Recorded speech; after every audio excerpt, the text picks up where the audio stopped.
In the chair this week is Dr Hugh Deeming of Northumbria University. Hugh is here to give a lecture on the subject of community resilience.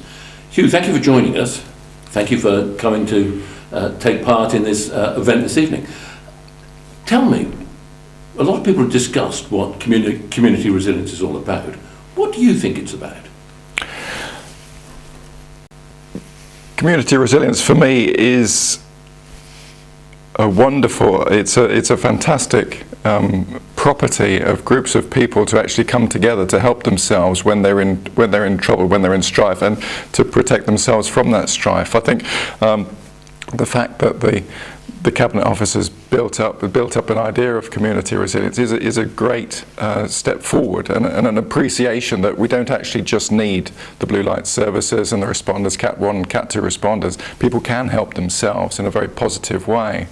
But then, sorry. Do you see good examples around the country of community resilience in action? I see very good examples. I think these last 10 years has been fantastic. This recognition within the practice that people are actually working positively with the local resilience forums obviously for their own interests, but also for the interests of other people in their communities who aren't so engaged or who are perhaps more vulnerable. It's good to see.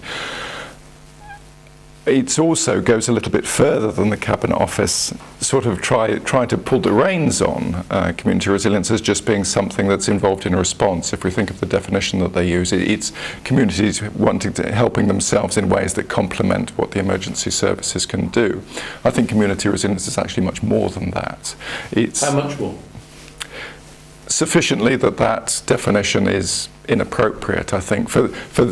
It was okay as a starting point, perhaps, but now we're moving into circumstances where community members are actually working very hard with the agencies to protect their communities. I think we need to be moving a little bit further into a more encompassing idea of what resilience is, and that's as a dynamic process which can start off with resistance and building stuff that's going to defend yourself from hazards, then bouncing back if you are hit.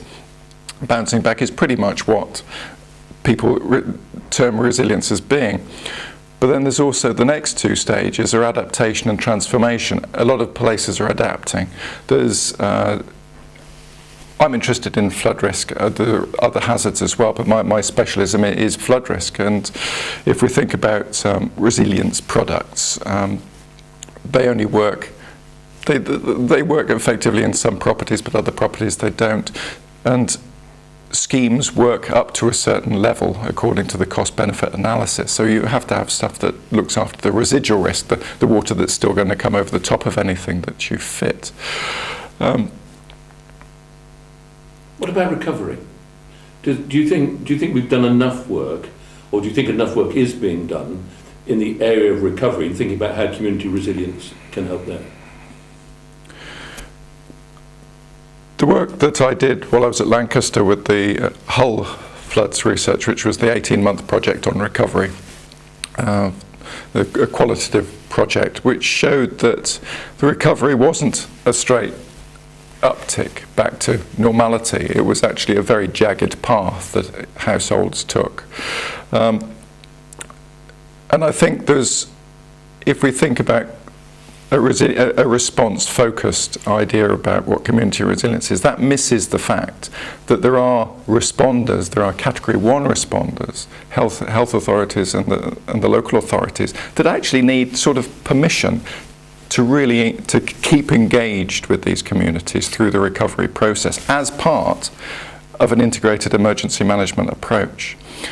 My impression is that the recovery sort of gets lost as the recovery gap, as the statutory agencies pull back and people are left in the hands of the private sector.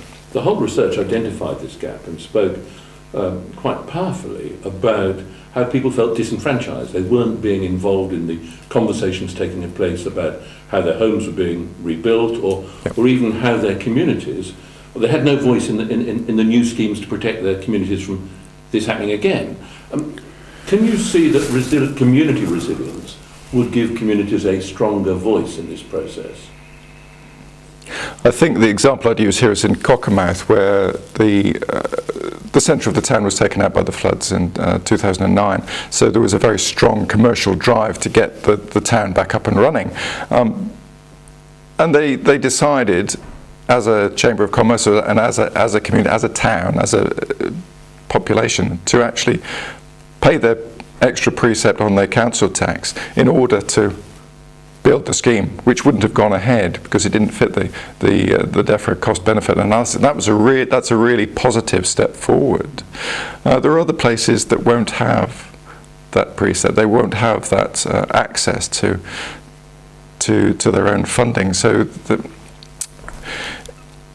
it still remains a bit of a problem. I know DEFRA have great ideas about this partnership funding for flood defences, but there are still issues with it.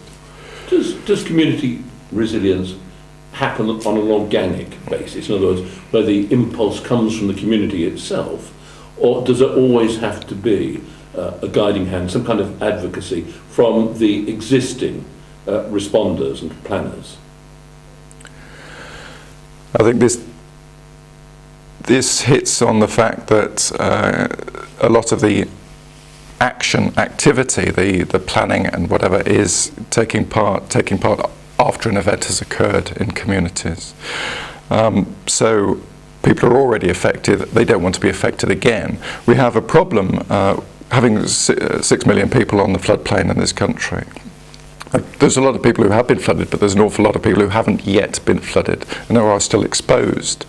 So it's a real issue. But when those communities are flooded, I don't doubt that there will be an emergent response. There is always this latent community response. If we think about the work that was done for the Cabinet Office recently, one of the case studies was London after the riots. That area of the town came together very strongly the morning after the riots, cleaned up, and there was a very strong community feeling came out of that. Does that dispel the notion then that community resilience only works in rural areas and it's not applicable in urban communities? Yeah, I think it does. That was partially the purpose for that. It was the fact that it was the riot rather than a natural hazard, and the fact that it was in the middle of London. That was a really good example of a very dispersed, very segregated community pulling together, saying this isn't us. So, and I'm sure that would happen with a big natural hazard as well. Somebody suggested that it might be a north-south issue as well. That actually there is a stronger sense of community geographically in some parts of the country than others. I think the people in Cumbria whom I'm talking to at the moment with my research would disagree pretty much as strongly as they possibly could with that, with a very strong community of identity in Cumbria, and also in Morpeth, very strong identities with where they are.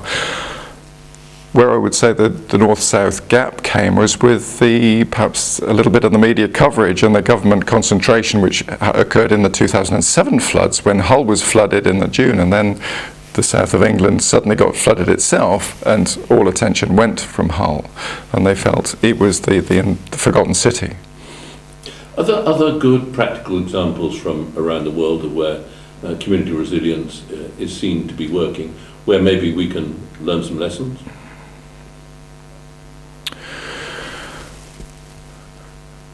I think Australia and New Zealand after the Christchurch earthquake, Australia, as we're seeing today with the wildfires again, and we can see apparent improvements within their warning and informing, which in Australia and the community fire service is very much concentrated around the community aspect. Yes, I think so.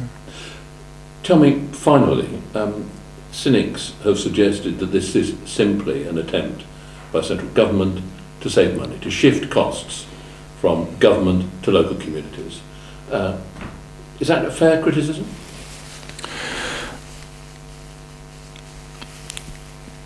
There are very complex arguments about this. I think it's a good thing. I think an identification that community resilience can be done by the communities themselves is a great thing, but those communities need resourcing. If you are expecting people to plan for and engage with low probability, high consequence hazards that they haven't been affected by for anything over 10 or 20 years. You're on a hiding to nothing. It's very, very difficult for your practitioners to be able to do anything without resourcing. People who are affected, the availability, the window of opportunity provides a good place for this strategy to be taken forward and built into these other issues of the practice's own integrated emergency management cycle. Hugh Deeming, thank you. Thank you.